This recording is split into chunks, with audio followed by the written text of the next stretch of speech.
I begin this morning with, I guess, some background of myself and the way this teaching has worked for me.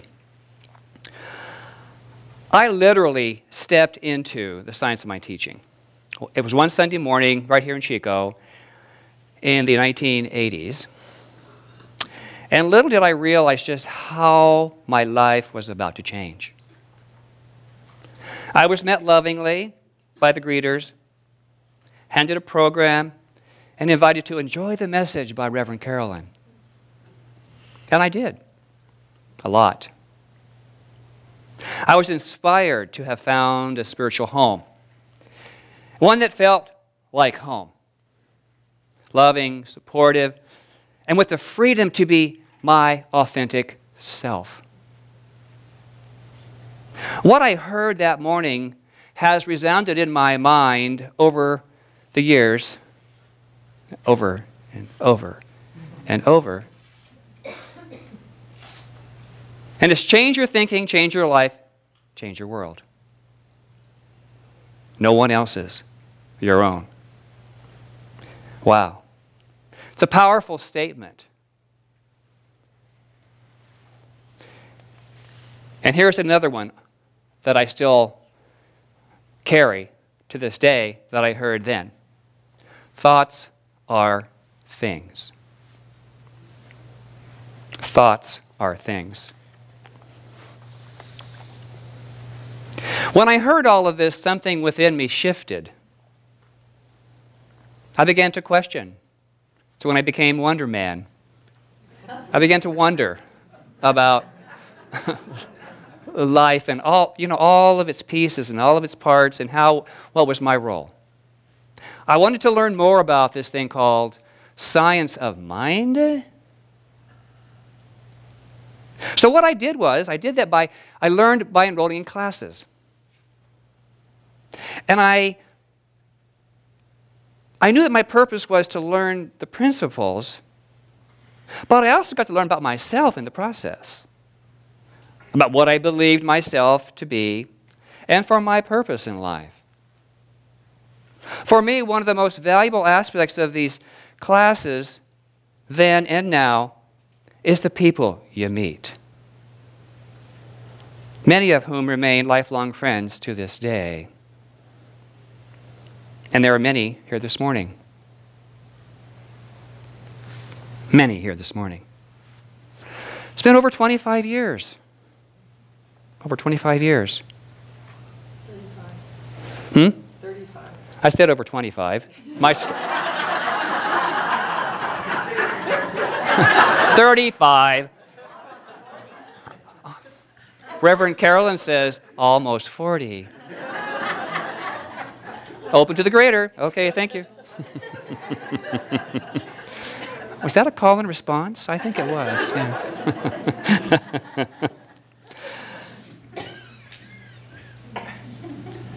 Back then, way back then, I had no conscious idea that I would be a licensed practitioner and certainly not an ordained minister, or co-found and lead my own Science of Mind Center for 8 years, or with Reverend Kathy, be here as your spiritual co-director. As I'm prone to ask often, who knew? Who knew? We don't know. We don't know. But we begin the process. And so that's what I did 40 years ago, almost. But what I do know is that inspiration and conscious thought always has its way toward our lives.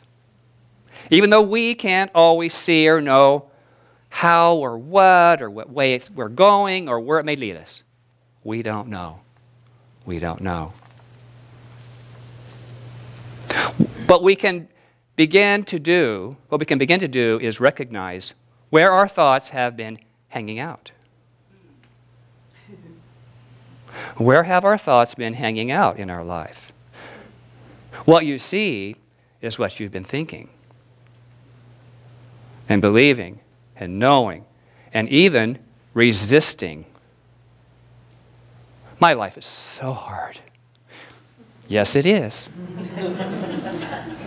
My life is full of joy. All right, it can be. We weren't put here to suffer. I don't believe. That's my belief. I don't know what yours is, but that's my belief. My purpose is to be a joy-filled voice for love and compassion. It took me 35 years to find that out.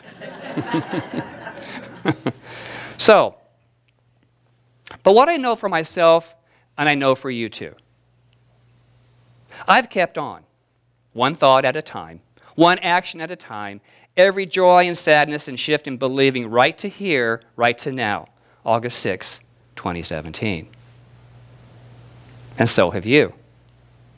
One thought, atop another thought, atop another thought, and so on. Each an inspiration to the next, and the next, and the next. In my mind, I picture it as an archaeological dig. I mean, there's layers of belief over layers of belief.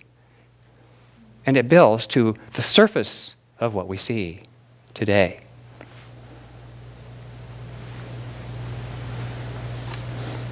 This life, I believe, is an extraordinary process, revealing continuously our spiritual magnificence. And that magnificence leads us to the next great idea that is to be revealed. Thereby, I believe, creating what's called the mental atmosphere for that idea to become a reality.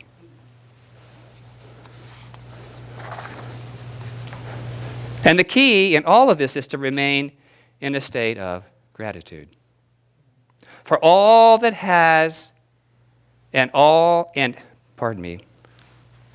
for all that has and is and will happen toward our good. The key is to stay in gratitude. Be grateful. It's happened for us. If it happens to us, what are we? A victim. So we can take it in, look at it, go, look at that. Rewrite. It's like in a wonderful play. It tells us, our life tells our story about all the rivers we've gone through or crossed or been in up to maybe here, right? But the key is to know we're not stuck there. From time to time, I remind myself with this mantra.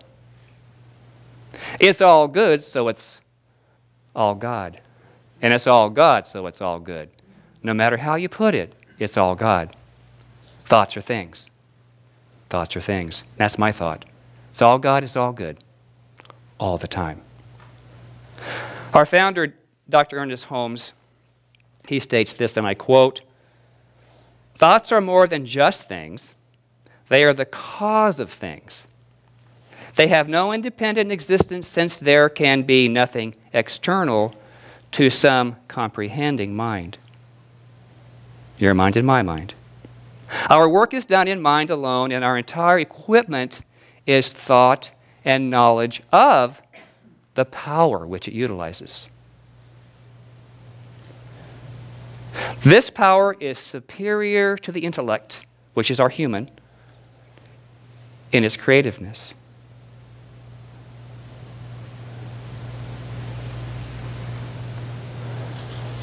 I love that our entire equipment is thought and knowledge. It's powerful.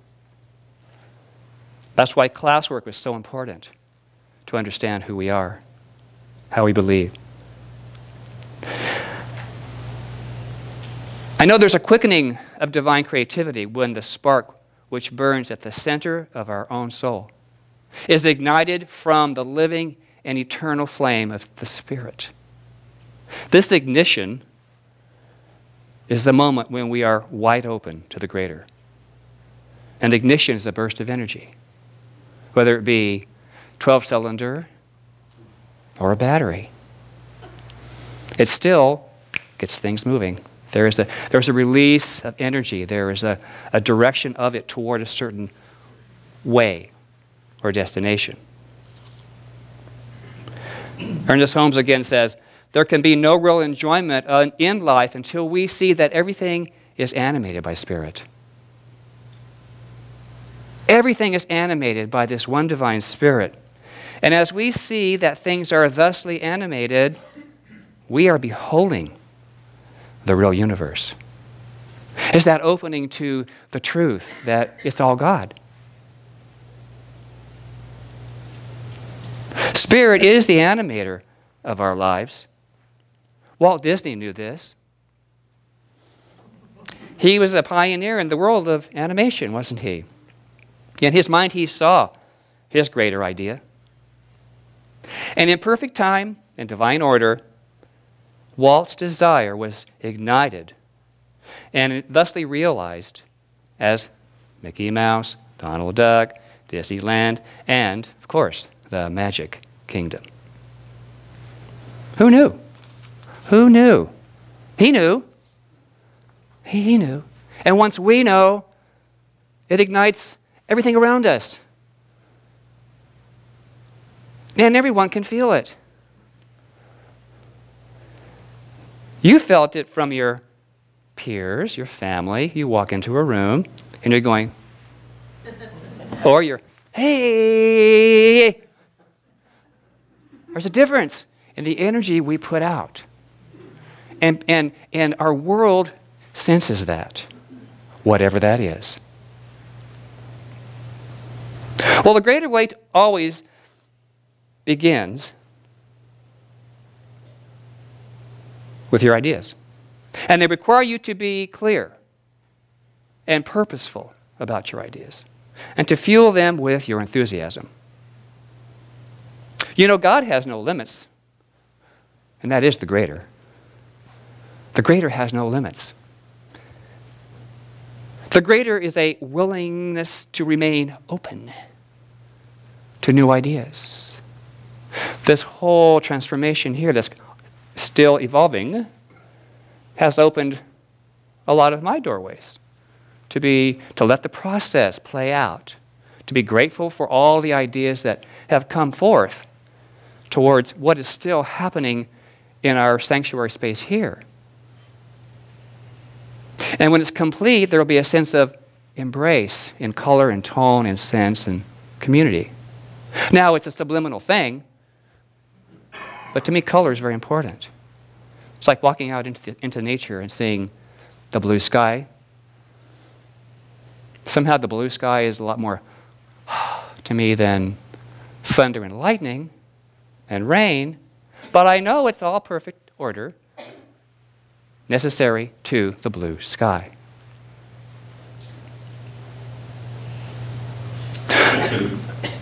What does it take to be open? Well, I have an acronym, of course. OPEN. Optimistic, patient, expectant, and neutral. Ernest Holmes says, we should come daily to the Spirit of goodness for a complete washing of all mistakes, fears, and troubles. We should come daily to the Spirit of goodness for a complete washing of all mistakes, fears, and troubles. And I lead with that because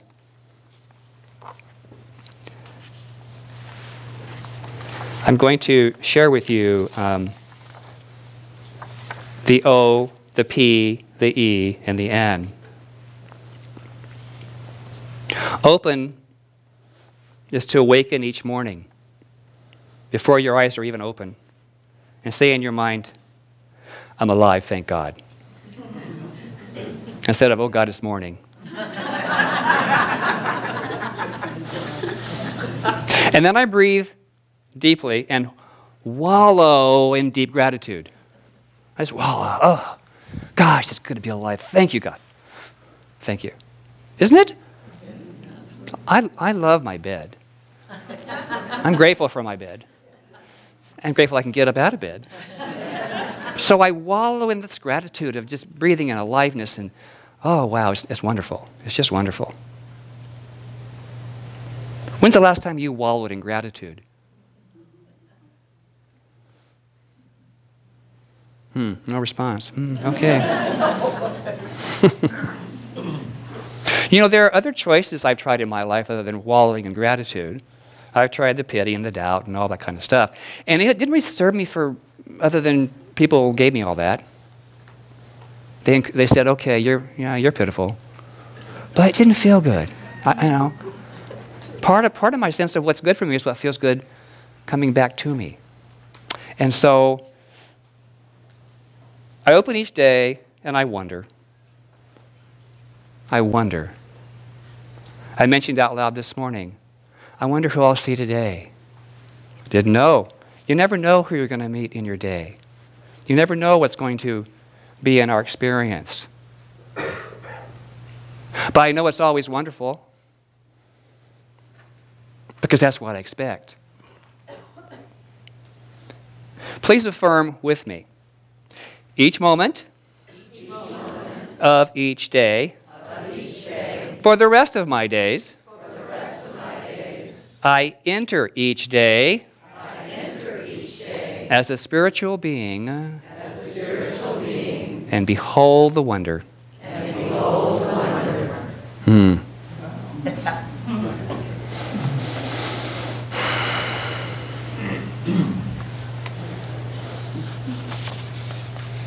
To understand that we are open to the spiritual ideal of something greater than you or I, through the portal of mind, it just opens ourselves to some great ideas that are already within us. So that's the O. P for patient. To be patient is to feel the presence of spirit so fully that fear cannot take hold. And where does it take hold? In our minds. Patience opens the mind to the infinite possibilities that already exist. Each of us within us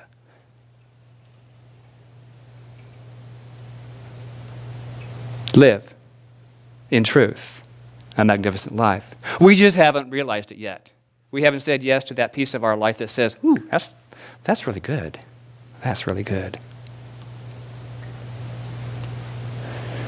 Too often we become confused as to the meanings of the words we use, like magnificent. Say out loud, I live a magnificent life. I live a magnificent life. Say it like you mean it. I live a magnificent life. There you go.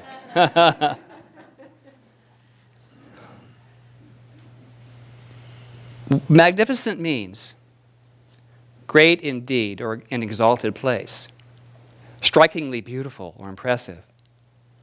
3, impressive to the mind or spirit. Did you notice the pattern of mind of these 3 definitions?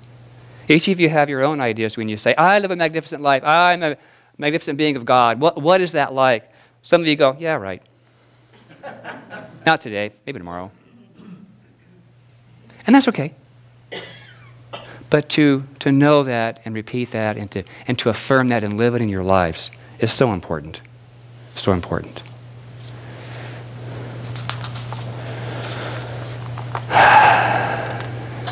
E, expectant.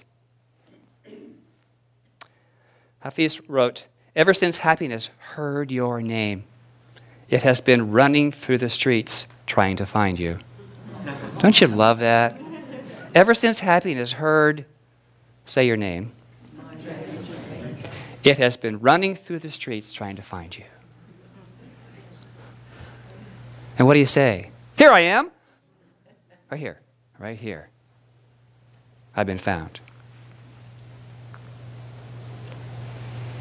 What do you expect in life? One bit of awareness I can offer in this is the next question. How do you respond to the unexpected situations? You're late to an appointment. What do you do? And you're stalled in traffic. What do? You have a health challenge. Financial windfall. What do you do? How do you respond? Those are all very telling experiences in your life. It gets you to some of your basic deep feelings about who you are. and saying, here I am, happiness. Here I am. So be open to the infinite good that comes out of and through all of your experiences, because it begins by expecting something new. And for neutral. Neutral is the best part of being open, because just like a new automobile with the engine on and the gear in neutral, there's a sense of calm and also a knowledge that there is something more. You can feel it. You can feel it. You can feel the energy, even though you might not be able to see it yet. And a neutral mental atmosphere is not one of nothingness either. It is one of complete faith and trust. When we can sit and be in the nothing, yet everythingness, and be expectant of the greater.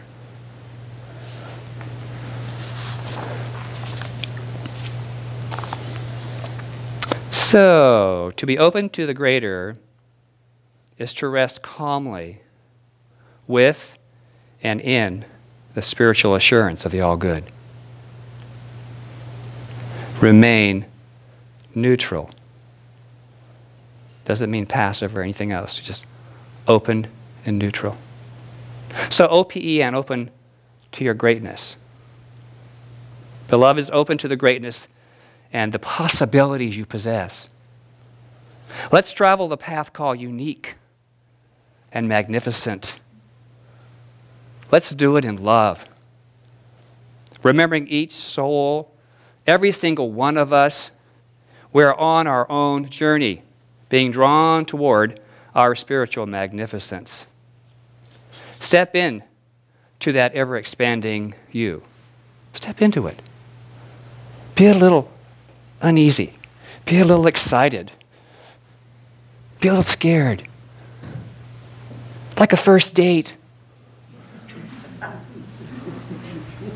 little uneasy, a little unknown way. I'm not sure if it feels really good or I don't know. But step into your greatness.